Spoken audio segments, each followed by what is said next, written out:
Hi అండి. అందరికీ నమస్కారం. ఒక సిస్టర్ అయితే నన్ను ఒక క్వెషన్ అడిగింది. అక్క నేను యూట్యూబర్‌ని. నేను పిల్లలకి సంబంధించిన వీడియోస్ అప్‌లోడ్ చేస్తే కామెంట్ బాక్స్ ఆటోమేటిక్‌గా ఆఫ్ అయిపోతుంది అని అడిగింది.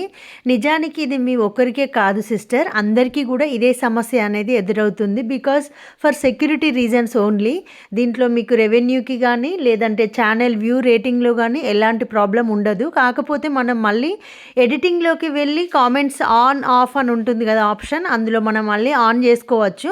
అందుకే దాదాపు పిల్లల వీడియోస్ అప్లోడ్ చేసేటప్పుడు మనం కూడా కనబడే ప్రయత్నం చేయాలండి. లేదంటే మన వాయిస్ అన్న వినబడడం ఇలాంటి కొన్ని జాగ్రత్తలు తీసుకుంటే కామెంట్ సెక్షన్ అనేది ఆఫ్ అవ్వదు. అండ్ అదేవిధంగా చైల్డ్ కంటెంట్ కింద కూడా తీసుకోబడదు ఆ వీడియో. కాబట్టి కొంచెం కేర్ఫుల్గా ఉండాలండి.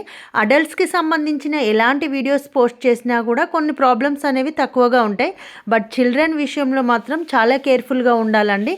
వాళ్ళ పక్కన వాయిలెన్స్కి సంబంధించి కానీ, అండ్ ఫర్ ఎగ్జాంపుల్ బ్లడ్, లేదంటే ఏదన్నా చాక్ లాంటివి, ఇంకా ఫైర్ లాంటివి, ఇలాంటివి కూడా ఉండొద్దండి. అండ్ లైవ్లో కూడా పిల్లలతో లైవ్ అనేది అసలు చేయకూడదు. అడల్ట్స్ కంపల్సరీ ఉండాలి వాళ్ళతో.